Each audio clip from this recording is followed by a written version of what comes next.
What's going on, guys, and welcome back to another video. So we got some stuff that we need to discuss today that is extremely important, and one of those things is why banks are hiding their mistakes. What is going on here? Because this should stress some people out, because this should make us worry about having our money in the bank. If we're like most people, we put our excess money in the bank. But should we? Should we keep our money in the bank? Right? The bank is supposed to be the most secure place to put your money, right? Well, maybe not. I want to address what's going on here. What's happening right now, and this is something that we've seen in the past, we saw it back in 2008, 2009 as well, but banks are beginning to show that they're having their own issues. We know how banks make their money, right? We, as customers, we take our money to the bank, we deposit it. It doesn't sit there at the bank. The bank then takes that money, they lend it to other customers. Those customers will go and buy homes and cars and RVs and businesses and use it on credit cards, whatever, right?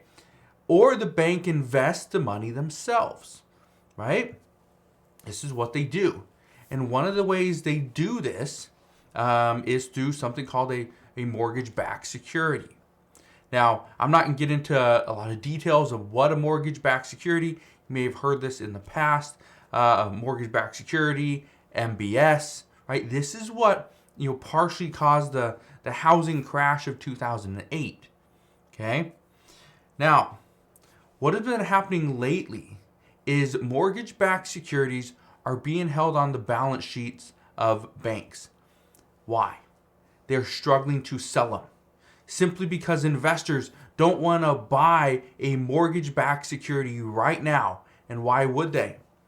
Why would an investor want to buy an MBS when interest rates are climbing, home prices haven't fallen yet, and the economy could dip into a recession, which would likely cause more homeowners to miss mortgage payments? So for an investor to buy a mortgage-backed security, which is a group of mortgages kind of lumped together, why would they do that when the risk would be too high? Well, here's the problem. Banks still are investing into mortgages. Banks still need to sell these mortgages. Guess what? People are not buying them. So banks are taking the losses. And being that the bank has to sit on these mortgage-backed securities, this means they can't do things like stock buybacks, right? They're unable to extend lines of credit. They aren't doing as many, or they're being very picky when it comes to actually funding a mortgage. And some are even closing accounts in order to minimize risk. Now, if you have a bank account that, let's say, a lot of times it goes negative and you get charged a fee, well, the chances of your account being closed actually increases.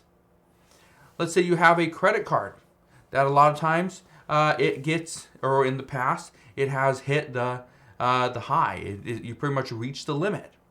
And then it takes you a long time to pay it down. Well, you could potentially, if your account is very low, you could be potentially seen as high risk. And in that case, you may get your credit card closed down.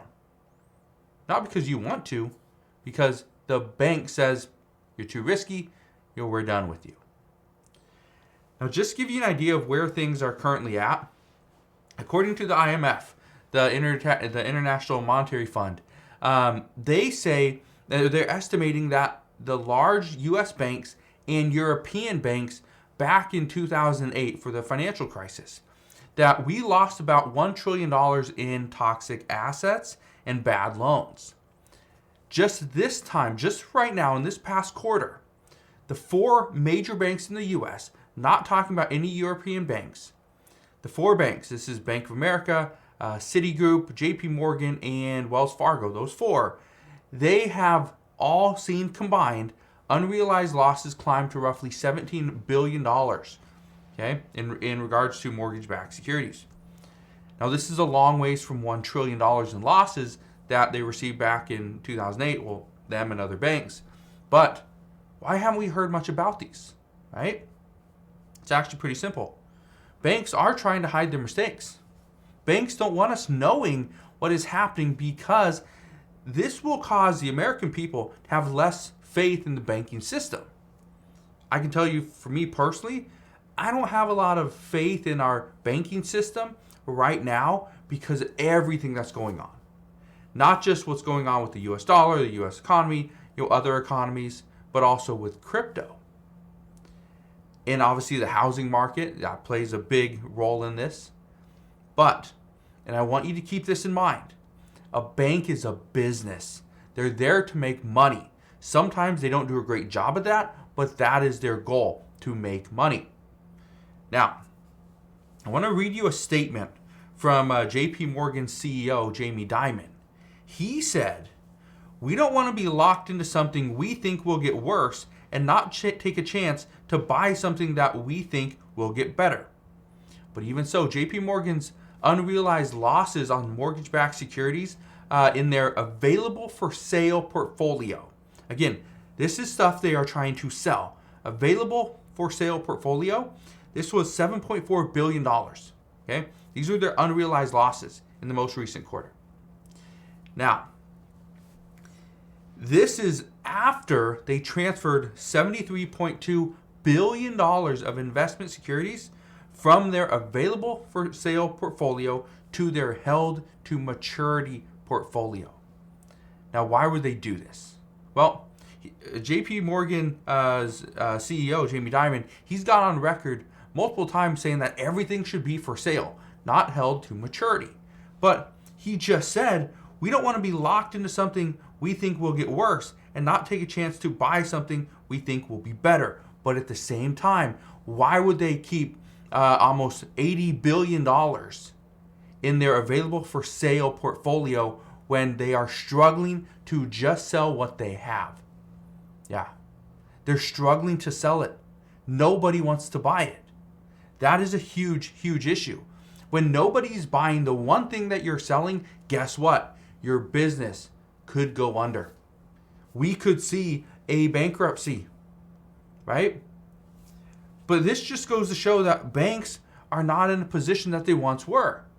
Before we had low interest rates, right? Mortgage rates were pretty manageable. Right now, 7%. People just don't want to buy.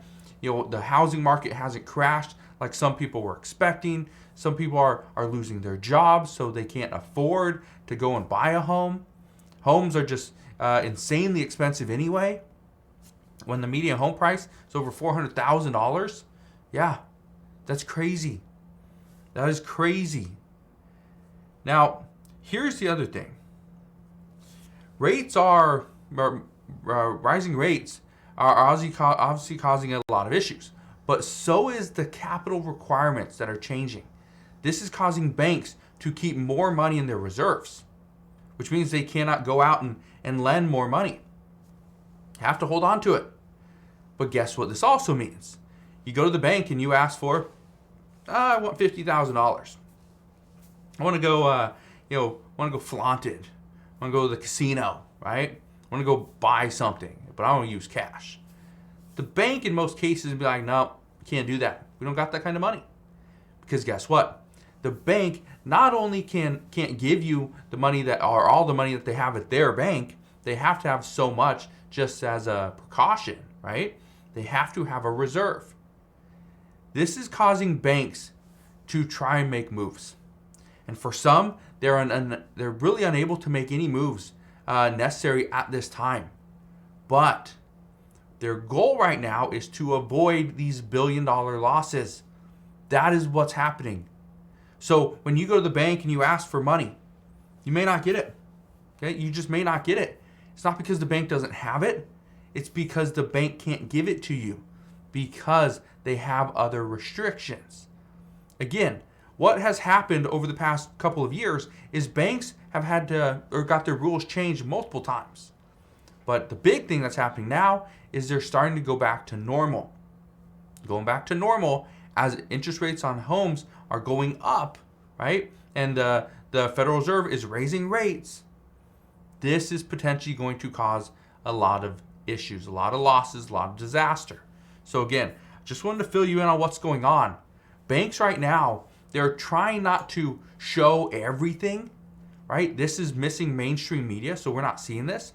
But when you dig into these stories and you understand what's going on behind the scenes, again, it's not looking great. And this should cause some to worry to have all their money sitting in just one bank. So that's what we know at this time. As always, as I know more, I promise I'll come back on and share all latest news and updates. Again, just want to thank you guys for watching. Have a wonderful rest of your day. Consider subscribing, and I'll see you guys on the next one.